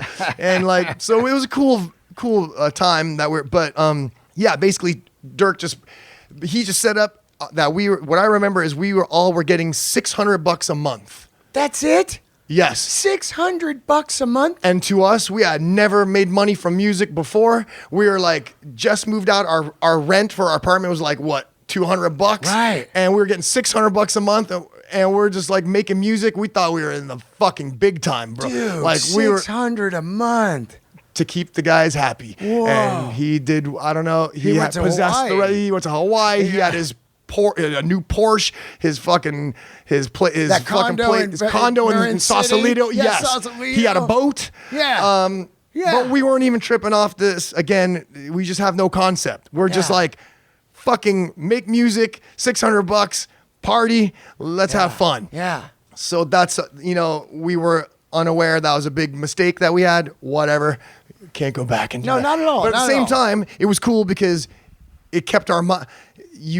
Still weren't thinking of that. You're just thinking only in the terms of music. Right. And so we're sitting here trying to write music. And the thing is that Geffen was not. Now we have to make demos that they're going to approve the song. Like, we can't just like, here's our 10 songs. Yeah. Which is what we thought was happening. Right. So we wrote our like first 10 songs or whatever and submitted. And then they came back with some kind of, all right, some stuff sound pretty good. Looking forward to the next demo. We're like, next demo. How many songs are going on this album? Yeah, And Dirk's yeah. like, just get back in there, keep writing. So we submit a 4-song demo. They're like, yeah, some decent stuff on here. Looking forward to the next demo. And by this point, we're starting to go, what the fuck is happening here? Yeah. And then we start to realize that, yes, you can't just record whatever you fucking want on Geffen Record. Like, they need to make sure that these songs are like good or whatever. We're like, yeah, this was an eye opener for us. We were like, what are you Wow. fucking talking about? But it was when we finally solidified that Max Norman was going to produce our record. Unbelievable. Diary of a Madman. Diary of a Madman, Blizzard of Oz. Come on, That's dude. all I needed to know because in that moment of time, those were my favorite records. Randy Rhoads was my fucking hero. Which today is the, I think, 32 anniversary of last night was when they played Cowpass, and tonight in Sweet. Los Angeles Sports Arena. Which, of course, we were at those shows. Yeah, I was at the Cow Palace. Remember, I For talked sure. to Andy. The hand broke, so we got shortchanged on the encore. Oh, that's right. Supposed to have that hand that came out. Oh, all kinds of shit went wrong Yeah, with it the all went production. wrong. It The was the things first wouldn't night of the open. tour, yeah. Exactly. The thing wouldn't open. They wouldn't open, and so God, we got robbed on that. we got robbed. Yeah. However, the producer who produced that stuff was now going to produce our record. Wow. And that, I think, like, flipped a switch in my brain. So at that point, I kind of stopped hating all the fucking authority that was forcing us to do whatever, the fucking everyone telling us what to do and no one knows about metal. Fuck all these people. And finally I was like, oh, but Max Norman knows about it. So Max Norman got involved and was like, yes, you know, work on the songs. Let's work it out. Let's go. And so then we kind of like got a second wind for writing and realized that, yes, okay, let's keep writing stuff. And sure enough, to me, most of the killer tracks on Act 3 came in like the fourth quarter of writing. The Max Norman era. Fuck yeah, had that not happened, that album would not have been the record that it is, which I'm extremely proud of this record. And so now we learned, that was the era though, despite the fact that we had the fucked up lawsuits, the management, all the negative shit that happened, I do see the importance of that. That was a real learning curve for us. And that's when, to me, that's when I went from a little boy to a man making music, like and understanding the work. Yes, yeah, you know? The work ethic that we were put through to write and work on the songs, pre-production, arranging the songs, going back over parts, learning and the craft. Learning the craft. I learned it then, and that stuck with me from that point on. I never had to have somebody crack whip on me again because I now knew to crack whip on my own fucking self. And yeah. Where was it done, the record, and how was it working with Max? Of course, I heard just now you told me that was great, but were you getting into like, dude, what about this? How the drum sound on fucking Diary, and how did you get this guitars and all that? So that is a crazy thing. This is a crazy thing because I want to remember more details about it because it's so important and the things that we went through. But that leads to the Act 3 tour, which leads to a very bad incident for us with the bus accident. Of course. And leading to our band breaking up in that era. All of this happens in a year's worth of time to where I really think that I had to... I blacked out stuff. Yeah, pushed it down. To be able to move on from the trauma of that whole shit going down. And now I'm trying to picture... I just have little... For how long of an experience it was, I just have little flashes of memory about the thing. And I just know that we did pre-production with like we had to go over the songs with the producer, which never happened before, and like analyzing our songs and like going over. And we did all the demos in Sacramento without him. We just like did our own demos at some local studios and stuff. It's funny how while you're describing that, I'm thinking, well, that's how real producers worked. It is. You go in, they go, I don't like where this pre-chorus. I mean, Brendan O'Brien is a genius. Hell yeah. These guys are like, you know, maybe, I've worked with producers where they go, you know, that pre-chorus sounds like a verse to me. And you're going, what the fuck are you talking about? Totally. And he goes, just try it. And then you try it and you go, whoa, fuck, man, this guy's right on this. This is weird. And then you listen to an old demo and you go, song's not even the same at all. Wow. Like, totally. And then they go, I don't like this lead area here. Dump it and let's do a bridge there. Mm-hmm. And you're going, what? So those are like genius producer guys who can step back, listen to shit, and immediately start tooling and tightening and making songs with hooks and shit. It is a craft that has to be learned and put a lot of time and trial and error into, and then you get it.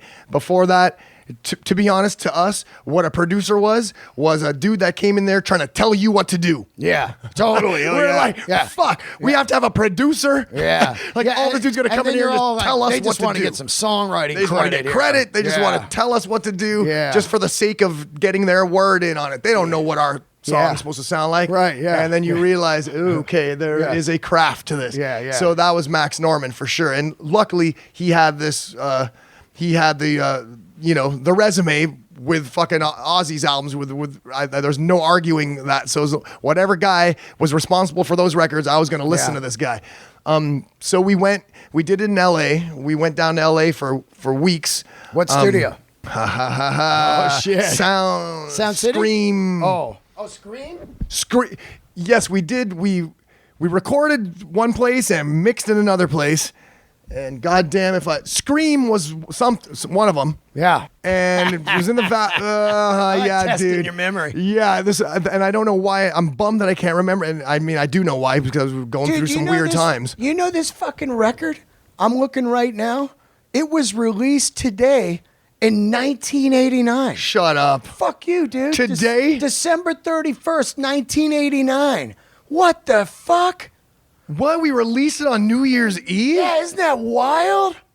That's totally wild. Dude, and we're doing the interview right now. That is so weird, man. What the fuck? It was meant to be. Yeah. And meanwhile, I'm gonna take off my prescription lenses and put on my clear glasses because I don't want you clowning me like the dude in the front row, where the guy with the fucking no eyes when he took it. Hold on. All right. How crazy is that? That's dude? really cool. I just happened to glance over and look, and I'm like, wait a minute, it was released today. Are you sure that's not just saying the date today? Dude, oh yeah, no, 89. 89, dude. Whoa. Fuck. Oh, well, I like that. I like those. I like those kind of vibes. That's rad. That record comes out. You just mentioned it. I talked to Andy yesterday. Pretty brutal time. The crash on the way to Vegas. Yeah. It's one of the, of course I've said it. Cliff Burton, we lost him. Yes. And Billy from Jet Boy, they crashed on the way to Day on the Green. And I was talking to Andy yesterday. It's pretty amazing that more people have not crashed out on those highways of all these hundreds of years of rock and roll and these crazy different drivers and band members falling asleep and no sleep and stress. And it's pretty wild that there's only probably, I don't know, a handful. There was one a few years ago with that band, the guys from Dream Theater and stuff, that side band where they were changing a tire and a dude Yeah, that's fucking, but it's, you remember that day? Oh yeah. Unfortunately, that one is unable to be erased by my memory. It's one of the most vivid memories I have. Of course, though. Yeah, we're on tour. We're going from one show to the next, and in the typical scenario, the driver falls asleep and swerves, and then boom, bam, and the rest is a dark cloud of bad vibe. But luckily, no one died. Yeah, and unfortunately, Andy had to go through that, and it's just that's just easily the worst part of the entire thing. Like it sucks that he had to be the guy with that. However, thank God he was alive and is still alive and rocking the drums till this day. Yeah. But in that moment of time, oh man.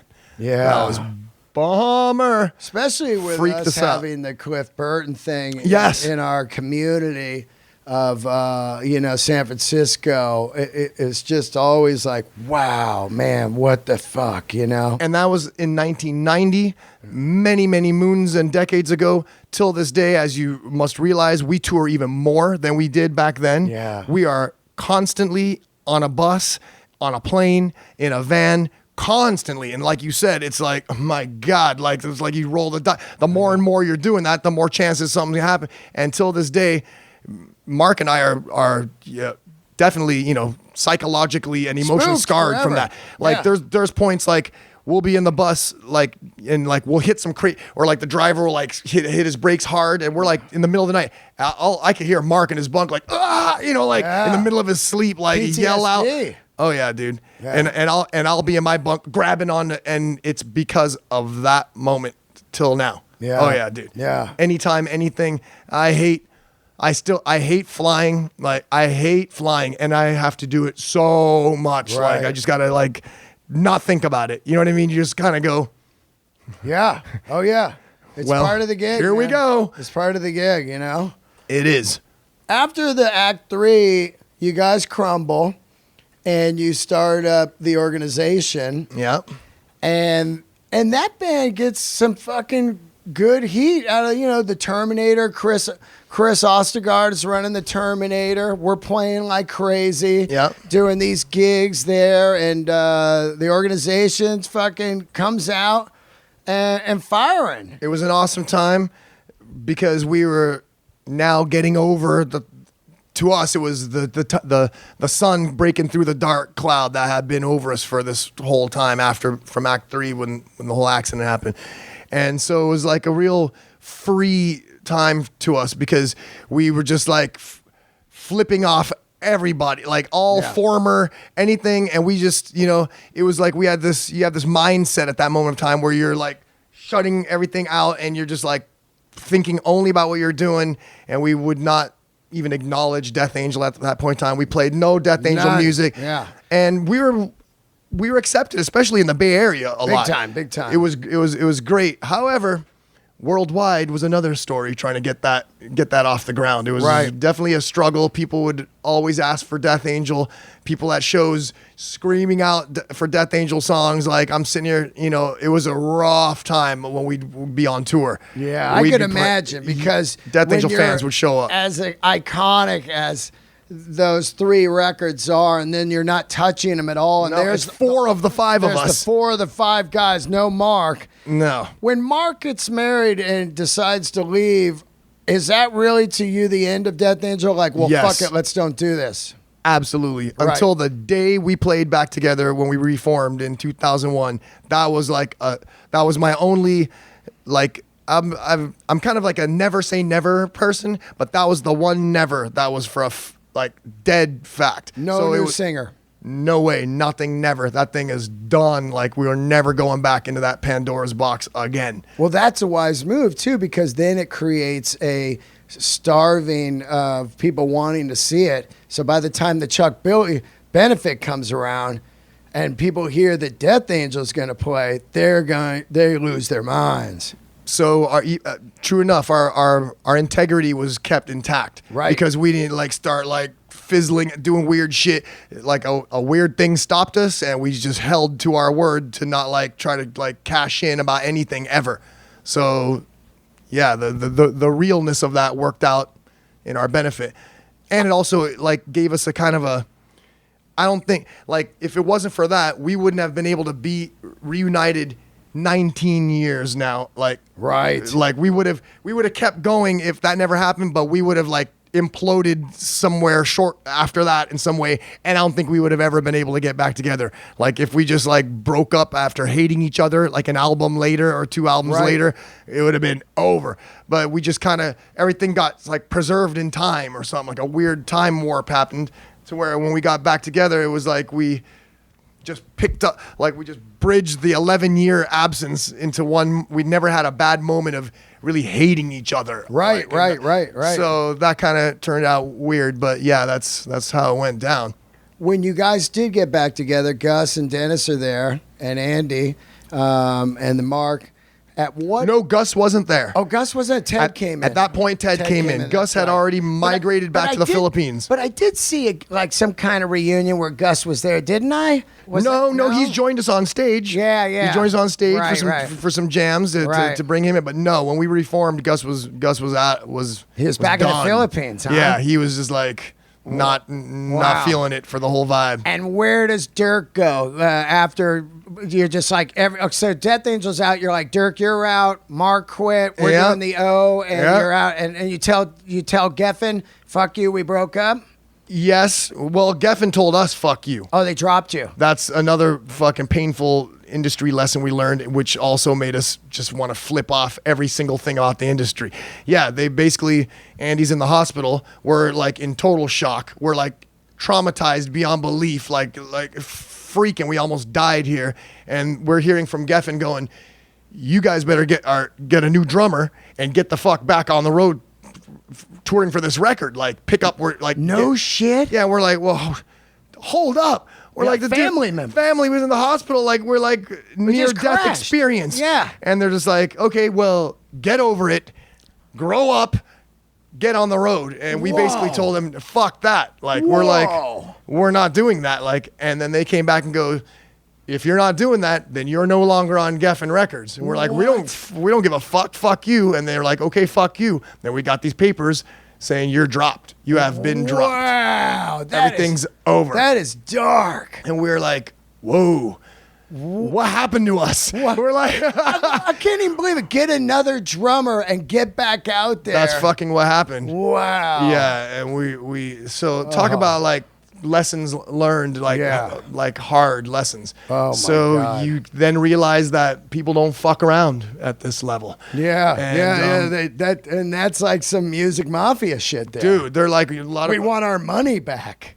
kind of again. Everything's 2020 in hindsight, right? Yeah. And I don't I don't agree with the harshness of what they did, but I can see now more of what I didn't see at that moment of time. That they're like, we have invested a lot of fucking money in you guys, and you're just fucking telling us to fuck off until a year from now or whatever. Like, no, dude, that's not how this works. And we're like, well, then we don't work like that. They're like, okay, well, goodbye. So we're like, oh shit, dude. So that definitely led to the demise of the band, because while we were still trying to figure out what was happening, that news happened. Right. And then right along that moment of time, that's when Marc was like, dude, this is very negative space. I don't like this. I'm moving to New York and I don't want to play music anymore. This sucks. And we're like, fucking don't blame you at all. Right. I know Swarm, and I don't really remember that era. What was Swarm? Marc was in Swarm. Yes, that's when Marc moved back. So yeah, it was kind of the test the waters. Let's just do a band that was more rock or whatever, and not do Death Angel. Definitely not Death Angel. We were way beyond even thinking about going backwards into that vibe. Yeah. We were just playing what we were into in that moment of time. Right. Which was again some kind of more alternative and trippier hodgepodge of rock heaviness and some emotional parts and just a mix of cool music. Out of all these years, did you ever have a day job in the 90s? Constantly. Yeah, you were working day jobs? All the I talked to time. Andy. He was a tile guy. Or still is. Oh yeah, I worked. I was working for years at a pet store, Sammy's Pet World in the city. Really? Oh yeah, I loved that job actually, because I was the manager of the reptiles and amphibians. Oh, you're section. Mickey from Mickey. Jet. Oh, yeah. Like my boy Mike. So I was the other version of him. Wow. And it was a fun time because I love reptiles, amphibians, and back then especially, I was just like him. My whole fucking house was just like snakes and then fucking and then the other rooms feeders. Fucking tanks of crickets and fucking mealworms and just fucking gross, dude. And I'm fucking breeding stuff and trying to sell wholesale babies to fucking eggs and but it's fun, it was a total awesome alternative lifestyle going on.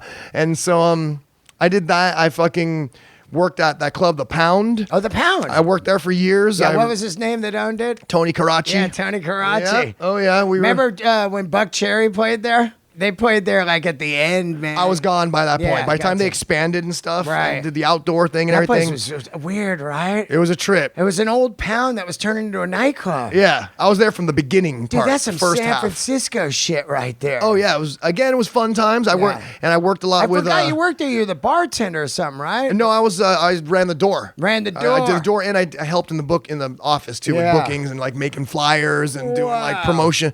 But I worked a lot with. I had a great era with Tom Hunting from Exodus. Oh, what were you doing? He was installing all the HVAC and stuff in there. Wow. And we just sit there and smoke weed and play acoustics and fucking chit chat. Talk about the old metal scene. Talk about the old scene, do a little work, and Exodus wasn't we were both just in the middle of no what plan. the fuck? Yeah, and fuck, used to be fucking awesome. What the hell happened with everything? Yeah. But again, it was a cool time of freedom and just you weren't trying to. It feels after all these years of getting told getting put through the grinder, it kind of felt good to have no agenda with music. Yeah, especially that starting something up is so much work. Oh hell yeah! You're dude. we got to get a rehearsal studio. Now we got to find some guys. Now we got to write a tune. We had seen the promised land. Yeah. But by the Act 3 tour, dude, we're going around with 2 tour buses, a band tour bus, a crew tour bus, fucking semi with all our fucking staging in there. We're bringing around the entire front of house system and PA and all this staging, and we're having hotels every night and fucking raging, right? Effing money. Yes, exactly. And we had climbed up to that. Then fucking all that went away and we started the organization. We're back to full punk rock. We're in a van. Nothing. We're not using the Death Angel name, so we get no clout or anything. We're just like a complete unknown No one band. there. No. So in the first year, we're like, this is fun. We're fucking going. Then it's like, oh, fuck, dude. And then like year after year, and then all the other little projects we were doing, swarm in a van forever and ever, and we're just like, this is rough, man. Yeah. Like, what happened? What happened to that one time? Yeah. And so you didn't really mind like stepping away from it because it was just like, by this point, it was just all a brutal grind. Yeah. And so we were just doing music for not trying to really go anywhere with it, just for the love of music. And then, but you're having to work all the time and then go to practice and work and go to practice and doing a ton of delivery jobs. I worked for this company, Dine 11 food delivery service. Yeah. In the city. I worked for Professional Messenger, fucking messenger service all over the city. Tons of fucking little odd jobs. Hell yeah. I definitely know, we're not with the silver spoon of the music world. We fucking been through every grind of every step of the way.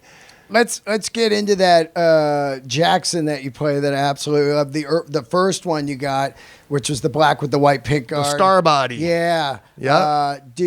Did Jackson give you that? Did you say, I want the Star Body? How did this guitar happen? That came about because of the fucking unbelievable support of my parents. So I think around the time we were we had played gigs in New York. We fucking were talking to a label to get signed, and I'd been never putting my guitar down from the time I learned how to play. I was definitely one of these guys that just took my guitar everywhere, even to family functions. I had to bring my guitar, and like every time, and then I had the Flying V, played the shit out of that guitar.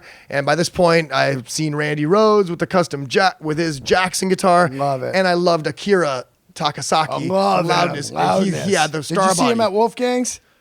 No. Oh, I went to that. I wish. On that Thunder in the Thunder in the East? Yeah, that tour. Wolfgang's, dude. No, I saw him somewhere. And then they opened for people later They on. played with Fastway, did they not? Fastway. Fastway, Loudness, something, I think, that show, but I didn't see the Wolfgang show. Yeah. I was totally inspired by Akira. You come to see the show, and you're gonna right. rock and roll. Fucking right. That album produced by Max Norman. Yeah, and also known as the Japanese Eddie Van Halen. Exactly. Which is one of the coolest. I mean, Totally. he was but he had that ESP. Yes. Yeah. So that's where I copped where that do you vibe. get it at? My parents fucking got that guitar for me. We went to Where? Guitar Center and ordered it. In San Fran? Custom ordered. And you guitar. ordered it. It was custom made.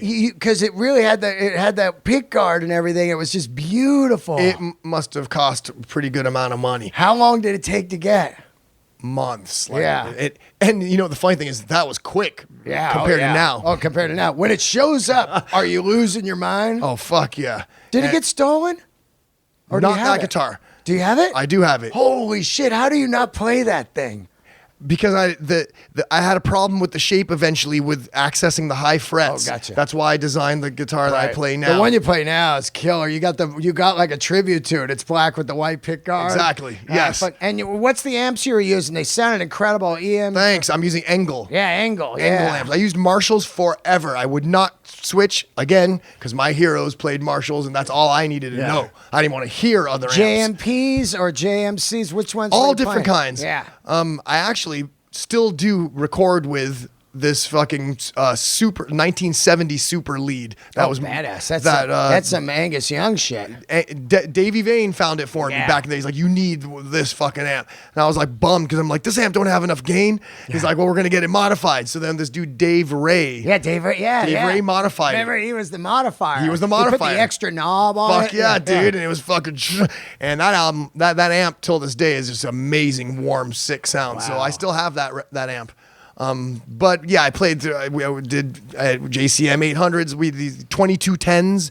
These like multi-channel 2210s. Multiple different versions of Marshalls. Like we went through over the years. But at one point, these guys, this company, Engel, German company, great company, and they They came to a gig with like a bunch of amps. They're just like, try these out. Like they fucking let me put them on my, and I was like, oh shit, fucking.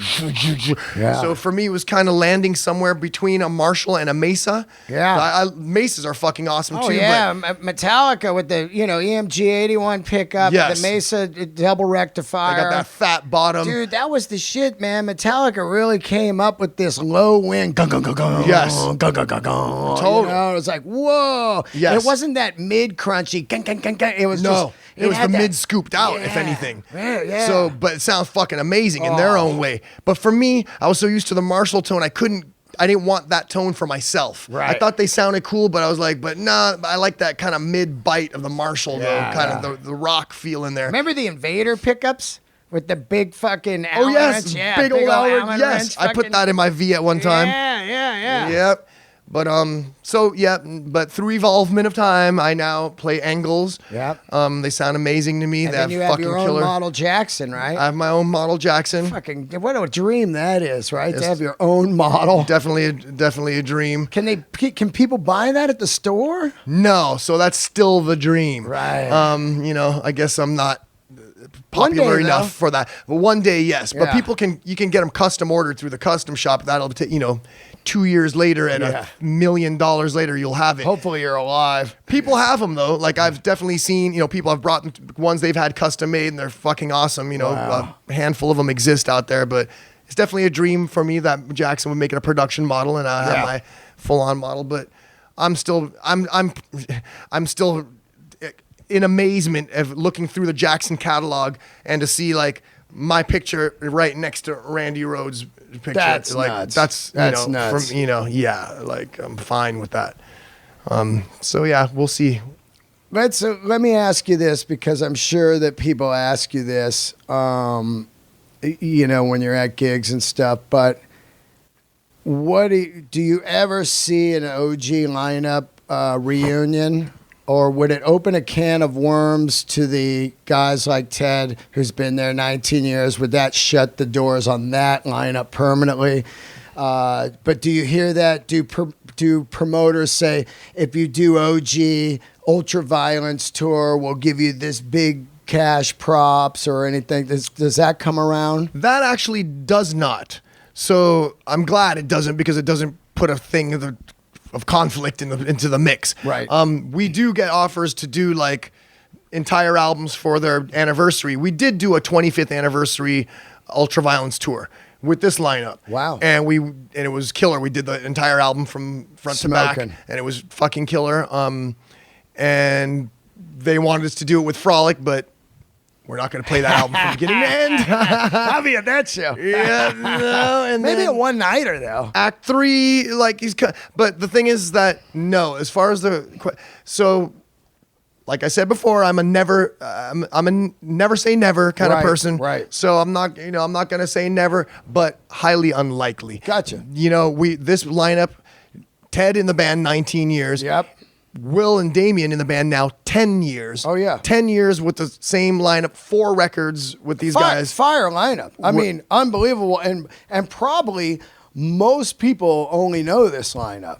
They do, that's true. Which it has its own. And now right. with the Grammy, these guys are involved in a Grammy nominated record, which is That's great. right. I just had to ask the question because I know Totally, people are that's- going to be like, "Why didn't you ask him that?" It's a valid question. Yeah, it is a I could valid see that question. people, and to people like to fans and people on the outside, yeah, that would be killer. I want to see this. I want to see Yeah, that. yeah. But to the obviously personal and inner workings, as much as I also think it would be a trip, it would be killer. That would be awesome. Like what a trip.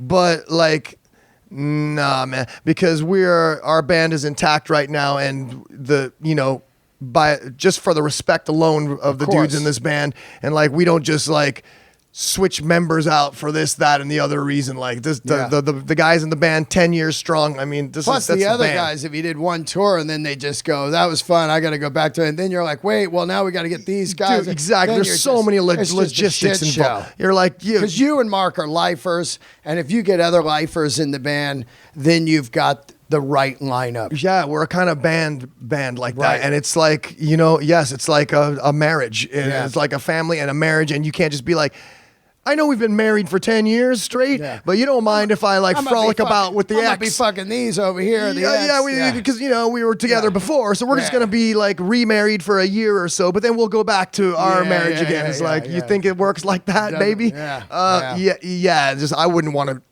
I just wouldn't. No, I just can't even see. It just doesn't work like that. Like it's not the right vibe to do things like that. So, well, I'm looking forward to seeing what happens. What day is the Grammys on?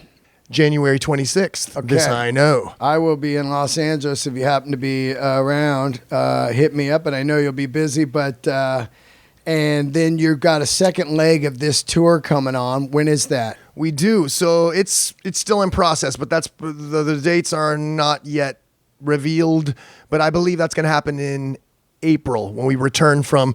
We're going to Europe February, March with this fucking lineup. This is killer. It's Testament, Exodus, and Death Angel. Holy that tour has never happened. We've each toured with each other in various, but that's, like the three of us. That's fucking coming up.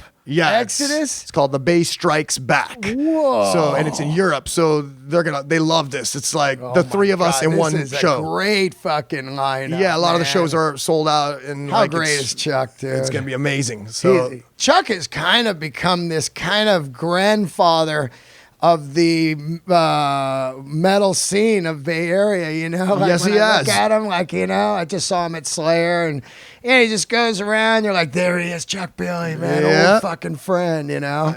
Amazing, right? Consider the fact that like we were doing a benefit for his life. His life, right? And now it's like this, and now we're touring together, and of course, you know, he's an amazing, smart businessman, also. Very, very business minded, really cool cat. You know, we've always gotten along really great with the Exodus and us and Testament. We're like really flow with each other. Yeah, like we tour with Testament so much, and we tour with Exodus so much, and we have a fucking great time touring together. We're like total old bros. This is the three of us. It's just nuts. It's great. That fucking book sitting right over there, Murder in the Front Row. It really is. It just going around. It is, and you know, from back then, there was like sometimes, of course, the friendly rivalry and competitiveness that went on, and certain bands kind of like there's a little static here and there. Yeah. But of all things, within us three, there was never any of the static. Right.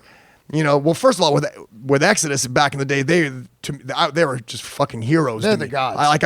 They ruled. They're like I worship Exodus. Like, and Gary Holt was like a mentor for me. Like back then, yes, us and Testament / Legacy, we were competing for like headlining and stuff like that. But still, we were always like really cool with each other. So like it's gonna be a really, really great time. That's great. Last question. What do you think the greatest thrash metal record is to come out of the Bay Area? Whoa! I named three. I always say, here's the three. I always say it's Ride the Lightning, Bonded by Blood, and the Ultraviolence. Those are the three to me. I love you for including us in that. Thank you so much. When you listen to that Ultraviolence, it's so stupid. You're like, listen how insane this is. It really is, and it was fully recorded in 3 days. That's so fucking So that's great. pretty sick. I talked to Brian Lou yesterday, and I told him that for years, I'll go Bonded by Blood for years, and then I'll go Ride the Lightning. Of course, I'm not going to count Master of Puppets. That's another era. I'm talking about these early on. We are in the exact... We are exactly on point together. Yeah. Because I'm not even shitting you. I would have said Bonded by Blood. Yeah. That's like fucking violent thrash all the way, insane. Man. And Ride the Lightning. Yeah. For me, it's Ride the Lightning. Yeah. Right there with Master. Yeah. But Ride the Lightning was first, man. Oh, absolutely. It was first, and it just had that that was like, so Ride the Lightning's right behind it. And then, yes, if I'm not going to say Master, just with the same fucking band in there. Of course. Then I'm going to, if I don't fucking mind and piss everybody off, I'm going to say the Ultraviolence. Yeah, absolutely.